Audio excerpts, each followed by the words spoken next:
is college athlete revenue sharing and NIL.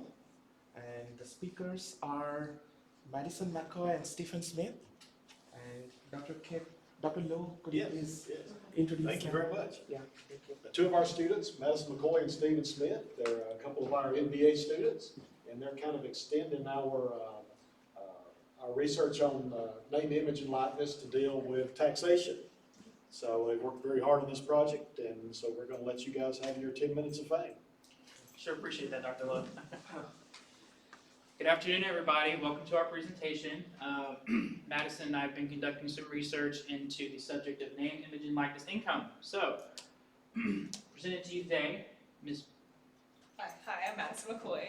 I'm currently playing on the women's basketball team here at JSU, and I am pursuing my MBA in accounting. And me, I'm Stephen Smith, ditto, MBA student, as you already know, but also staff accountant, working staff accountant in the middle of tax season, and general tax nerd, so bear with me.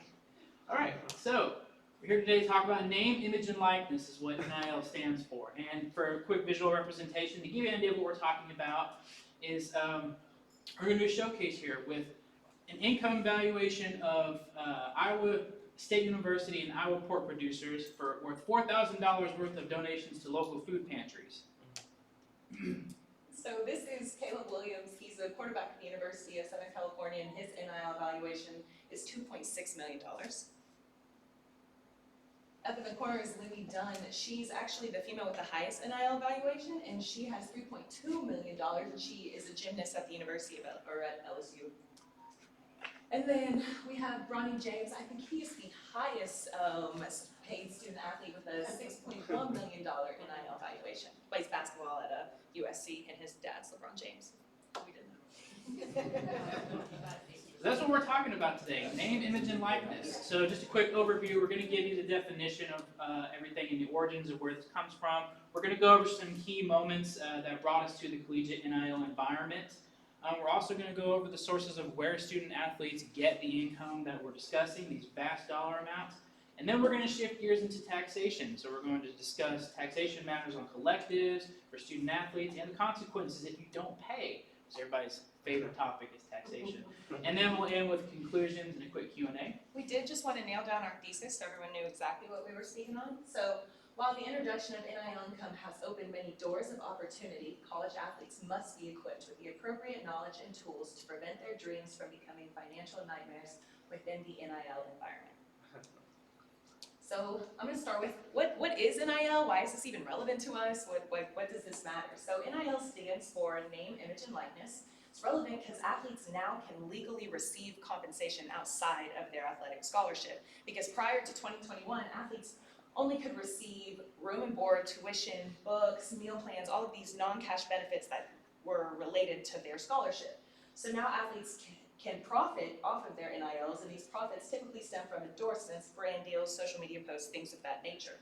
And the compensation can't come from the school directly. It has to come from third-party sources, and it's not allowed to be tied directly to athletic performance or recruiting incentives. So right now I'm going to give you a brief timeline and history of these court cases that led up to what we have in NIL today. So it began in 1984 when the University of Oklahoma and the University of Georgia took the NCAA to court. They said they wanted to sign a TV deal separate than the deal that the NCAA had already signed, and the court ruled in favor of these schools. They said that the NCAA was basically fostering a monopolistic environment, and they were restricting these schools from their rights. And this was about the first time that the court ruled against the NCAA and in favor of member schools. So in 2015, this is the second time that the NCAA was ruled against. It started when a former men's basketball player for UCLA, his name was Ed O'Bannon, he was playing a video game and he saw himself, or basically his likeness in the video game, and he was like, I didn't sign any paperwork, I'm not getting paid for this, so what's going on here? And him and a group of student athletes took the NCAA to court again, and the court ruled in favor of these athletes, and they said the NCAA needs to do something. They need to compensate these athletes in some sort of way. And the way they decided to compensate these athletes was through cost of attendance. So this is basically a stipend that was going to help them cover expenses outside of their scholarship. So in 2019, California became the first state to pass NIL legislation, and this was called the Fair Pay to Play Act, which allowed for student athletes in the state of California to profit off of their NIL, but also maintain their athletic eligibility and their amateur status.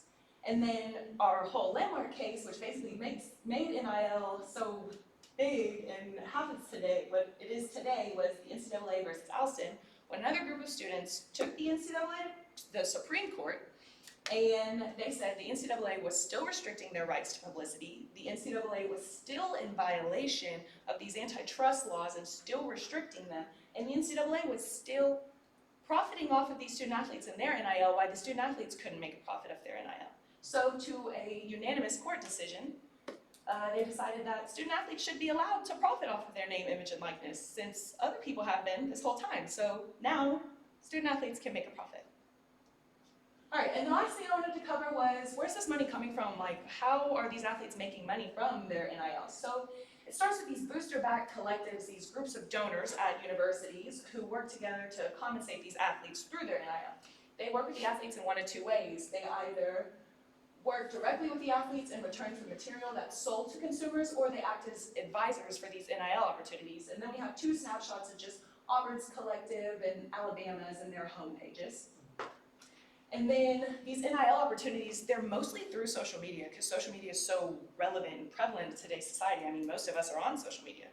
So the way social media aids in creating or aids in these opportunities is because it creates a market value for student athletes. It's their followings is what creates their market value. So the more followers you have on these apps and social media, the more value you create for yourself. So take Libby Dunn, for example. She has 4 million followers on Instagram, 8 million followers on TikTok. People want her to endorse their products because there's so many people seeing it. Now we're going to shift gears to everybody's favorite topic, taxation. And I'm going to pick up where Madison left off on NIL collectives. So just to bring you up to speed, there's 3 common forms of NIL collectives that exist today: the marketplace, the donor-driven, and dual collectives. So a marketplace create gatherings for opportunities for student athletes to network with business representatives. Donor-driven, pooling the resources together to create NIL opportunities for these students. And the dual collective, which is just a combination of both of those concepts. And what comes into play with NILs and taxation is, how should an NIL collective be considered in terms of a tax entity? A lot of them want to apply for 501c3 status. This qualifies an organization to be set up as a tax-exempt entity, meaning that you as a donor and booster could make donations and cash contributions to your favorite sports team and simultaneously get the write-off. A big incentive in that case. Appropriateness of the tax treatment is the main question when it comes to classifying an NIL collective. Should they be allowed to qualify as 501c3? And this was such a big issue that IRS published a memo specifically stating that because NIL collectives function primarily to further private interests rather than public, it should be a rare occurrence that they are qualified as tax exempt, though it is possible. Now we're going to talk about the actual income to student athletes and the taxation implications with that.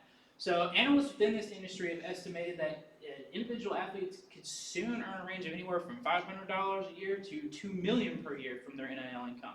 And we already saw in our opening slide all of the students who had well over that, approaching $6 million and more. The possibility of any negative downside to this is often met with indifference. How could that possibly be negative? Well, the reason for that is that there's a reality to this amount of income that comes with several taxation implications that a lot of young athletes simply aren't aware of. Like most young athletes, they spend their time focusing on their craft and honing their skills and in their sport. And when I was in college, that was certainly not, financial planning was certainly not my undergrad. It was certainly not in my repertoire at the time. Most of these students who have little to no work experience have never had a W-2. They have never independently managed a household before, and all of a sudden they're finding themselves at the seat of a $6 million NIL valuation. Several of these taxation concepts will come into play for these students, such as self-employed income, which is reported on a Schedule C on your 1040. Independent contractor status. You are not an employee. You are considered a contractor, and therefore you would receive a 1099. And because of that, you're going to have to pay quarterly tax estimates. Many of these athletes are going to find that being taxed as a self-employed athlete is going to be a lot different than a standard taxpayer. And primarily they're going to see that come into play when it comes to being set up on a Schedule C for self-employed. When you are with an employer and you receive a W-2, they withhold taxes from your payroll check for Social Security and Medicare. But when you're self-employed, there's nobody withholding those things for you. So you have to make that estimate based on your income and what those numbers are, and you have to report those as part of your Schedule SE on your tax return. It's SE for self-employed, to calculate your self-employed taxes, which is the equivalent of the Social Security and Medicare that were not being withheld for you by an employer. Therefore, you have to make estimated quarterly tax payments by filling out a 1040 ES on your return and remitting payment every 3 months throughout the year. You should be paying on your tax bill. And it's not merely a suggestion. You are required to make these payments as part of, if you expect to owe at least $1,000 by the end of the year, you have to make these payments or you're going to stack up a hefty tax bill and severe penalties and interest. And everybody knows, do not mess with the IRS in this matter. And primarily, for the reasons listed above, they can file liens against your property, they can garnish your paychecks, seize assets, and even access your bank account to pull the money out that you owe. So it's not a joke. So, conclusions. The NCAA's ruling on NIL income has been received as a widely positive development, and Madison and I would be in agreement on that. It's a good thing for athletes. It's a big deal for athletes now to be able to make money. I mean, it's been a debate for a very long time. So, I mean, since 2021, this is major for student athletes. But with all this money, there's, I mean, tax implications that nobody's thought. I mean, a lot of people I can't imagine have thought about, or a lot of students we're working with 18 to 23, 24-year-olds who haven't even thought of these tax implications. So while all these doors have opened, we just need to make sure these student athletes are aware of what's going on, aware of the implications, aware of taxes and things and financial planning and methods of that sort, and are just prepared for what's happening. And some of the more broad implications of our research we pose to the audience as questions for you to consider. So, fans of collegiate sports should ask themselves, is this the environment that we want to seek out for collegiate sports? Do we want to foster an arms race for who can funnel the highest dollar amount of NIL opportunities to attract students and entice them? Can a university who doesn't have access to high volumes of NIL donor-driven funds, can they expect to lose access to the top-ranked staff and students and players? And overall, we end on the note that until further regulation evolves from the NCAA, these questions are not going to be answered anytime soon. So, at this time, we'll be happy to take any questions that you may have for us. Thank you. Thank you. And I think we have time for 2 questions. I'll ask a question. And you mentioned federal and Medicare and Medicaid. Are these students, athletes, beholden to state income tax? Yes, there is a whole side, whatever state that they're operating in, you also have to think about the state implications in addition to the federal tax implications, because they each have their own. So just to follow up to that, the NCAA, it seems like they really should take ownership of this. It seems to me that they're putting these student athletes in a really precarious position and doomed to failure, which happens to even a lot of professional athletes that sign professional contracts when they're young and they're very inexperienced. So we're just seeing this at an earlier age, I think, right? We are, because Is that they're what not you're saying? prepared. They're honestly not prepared for such a large sum of money because it's not required for them. I mean, me personally, it's not required for me to take a class on financial planning and a class to learn about how to deal with NIL. Now I don't have $1 million deal. And no way, but if I did, Right. right. Yeah. But if I did, I wouldn't, I mean, I'm an accounting student too. I have a little more information, a little more background than the average athlete, but still, it's not enough. It's not enough for me to know what to do with $1 million and know that I have things that I'm required to do by law. And this gap is the point of our research, the gap that we're discussing between what's taking place. So what would you say is the solution? Like if the NCAA or whatever said, okay, tell us how we fix this problem, what would you guys say to that? So one of the leading ideas to answer your question that's kind of been tossed out there is that there should be the potential for a salary cap rolled out on the universities and the NIL collectives that are funding this environment. very much akin to the NFL, who already has salary caps for how much they are allowed to pay their players each year. Same concept, that universities would have a budgetary constraint. Well, not universities necessarily, but NIL collectives would be subject to a salary cap. It's kind of one of the leading ideologies that could be developed soon. And then to piggyback on that, there needs to be a mandatory class of some sort. Something that sits here and tells these students, how are we gonna make you financially literate and to understand what to do with your money. Before you sign the dotted NIL line, you have to complete. I have to at least know the basics. You have to have a tax planner and a money manager. Yes.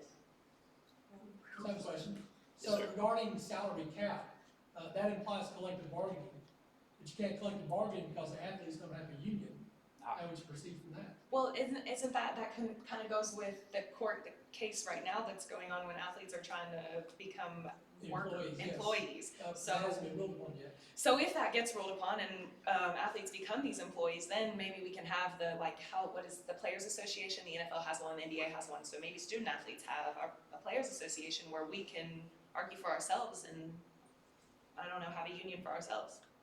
Well, I'd like to compliment you guys on how hard you worked. I know when we first talked about this idea, it's something that we had done kind of in the past, but we were trying to find that hook. You know, the Little taxation accounting issue, you know, how that relates to Yes. to an accounting course in an MBA program. I mean, this has so many different directions, the collectives and all that, and realistically, that's why the collectives came about, because they're trying not to run afoul of Title IX issues. That's why they don't want to do it in-house. They want to say, well, we know what's going on, but it's not under the guise of the university. Once all this kind of comes in-house, it's going to become a major issue It'll about change. males versus females and sports versus others. So it's kind of the Wild West now. There's no guardrails. So Right. that's probably going to Do come. you have time for one more? Yeah, I mean, maybe one question real quick. Okay. Well, now that you guys, JSU has championships, like a party championship, what is our NIL for any JSU athletes? That is a great question, and we thought about that on our way here. You were like, we did not put that in here, and we should have. So we actually did look into this. There is an NIL collective that we found, Gamecock NIL. And that is something, again, not affiliated, not produced by the university, but an affiliation that supports the university. And they have a website, the same thing, it's got monthly subscriptions that you pledge donations to, so it works.